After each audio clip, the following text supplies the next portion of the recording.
$1.4 billion for Universal, $1.1 billion for Disney.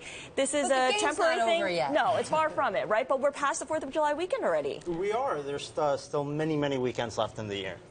So what's the next big event then for Universal? What does it have to really hit the ball out of the park with? Well, we're all expecting Minions coming out this weekend to do extremely well. It's a franchise that's done very well in the past, the Despicable Me films. And this Minions spin-off with these characters seem to be a global hit. Vito, Vito, Vito. People really like them. Is it the Minions?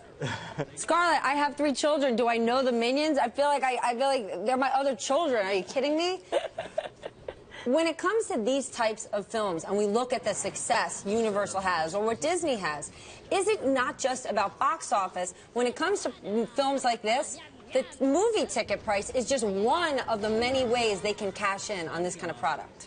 It is. Right now what we're seeing in exhibition is we're having different levels of pricing in the same way you would have, for example, on an airplane or at a sports stadium. So there's recliner seating that charge a little bit more, 3D. There's different premiums being set in place. I mean the ancillary products being sold. I just saw up there 50 Shades of Grey. How many things are people going to buy? You know what? You know the answer to that. Don't go there. Don't go there. Is there another one I could choose here?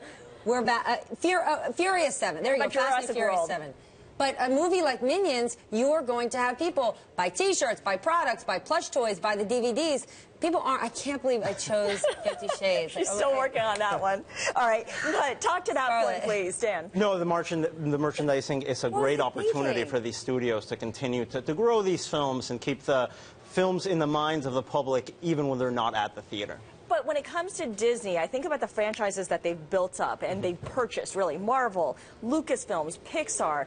These are cemented in moviegoers' heads. Does Universal have anything that can stand up to that? I mean, Minions aside, Steph loves them, but they can't go up against the Spider-Man or Why can't Marvel. They? Can they? I don't know. Can they? Well, we're looking at how Marvel has grown its brand. Spider-Man is prime superhero real estate for Sony.